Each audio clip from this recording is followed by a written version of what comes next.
एक गांव में अंधे पति पत्नी रहते थे, जिनके यहाँ एक सुंदर बेटा पैदा हुआ जो अंधा नहीं था। एक बार पत्नी रोटी बना रही थी। उस समय बिल्ली रसोई में घुसकर बनाई रोटियां खा गई। बिल्ली की रसोई में आने की रोज की आदत बन गई। इस कारण दोनों को कई दिनों तक भूखा सोना पड़ा।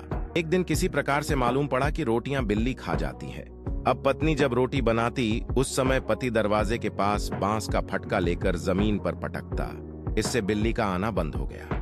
जब लड़का बड़ा हुआ और शादी हुई, बहू जब पहली बार रोटी बना रही थी तो उसका पति बांस का फटका लेकर बैठ गया और फट फट करने लगा। कई दिन बीत जाने के बाद पत्नी ने उससे पूछा कि तुम रोज रसोई के दरवाजे पर बैठकर बांस का फटका क्यों पीटते हो? पति ने जवाब दिया कि यह हमारे घर की परंपरा है, इसमें रोज ऐसा कर रहा हूं। आधुनिक समाज में हम पहले से अधिक शिक्षित होते हुए भी जड़ता और अंधविश्वास में फंसे हुए हैं। जब तक हम अपनी सोच और व्यवहार में बदलाव नहीं लाएंगे, तब तक समाज में सकारात्मक परिवर्तन संभव नहीं है।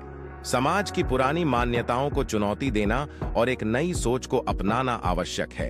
यह परिवर्तन तभी संभव है जब हम अपने पूर्वजों की परंपराओं का गहराई से मूल्यांकन करें। सिर्फ शिक्षा ही नहीं, बल्कि सही समझ और विवेक भी इस बदलाव का अभिन्न हिस्सा होना चाहिए। जब हम अपने पूर्वाग्रहों को छोड़कर तर्क और स्वच्छंदता के आधार पर निर्णय लेंगे, तभी वास्तविक विकास संभव होगा। इस प्रक्रिया में हमें अपने विचारों को खुला और सृजनात्मक रखने की आवश्यकता है।